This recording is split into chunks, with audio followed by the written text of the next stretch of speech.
Vacil Frutta, Adriatica, la Valle dei Sapori, un nuovo mondo alimentare. Avacil di Breda, Treviso. Ben ritrovati al meteo. Bel tempo sulle nostre regioni, ma crollano in maniera decisa le temperature. Vediamo il dettaglio. Sul Veneto, come detto, la giornata sarà caratterizzata dal bel tempo. Sulla nostra regione dunque sarà ampiamente soleggiato, con il cielo che sarà sereno o al massimo poco nuvoloso ovunque. Non sono previste precipitazioni. Temperature in calo con le minime che saranno comprese tra 5 e 10 gradi, valori massimi oscillanti invece tra 15 e 19 gradi circa.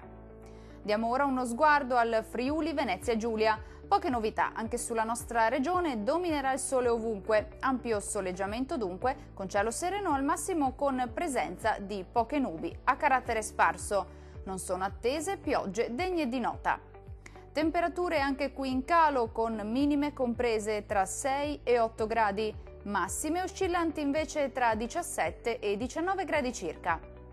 Vediamo infine la situazione del Trentino Alto Adige. Non cambia di molto la previsione bel tempo anche sulla nostra regione, sarà dunque asciutto e stabile e anche ampiamente soleggiato su tutti i settori, con il cielo che sarà sereno o al massimo poco nuvoloso.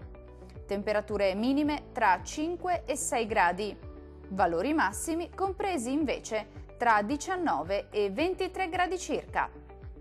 Dal meteo di Antenna 3 per ora è tutto, arrivederci!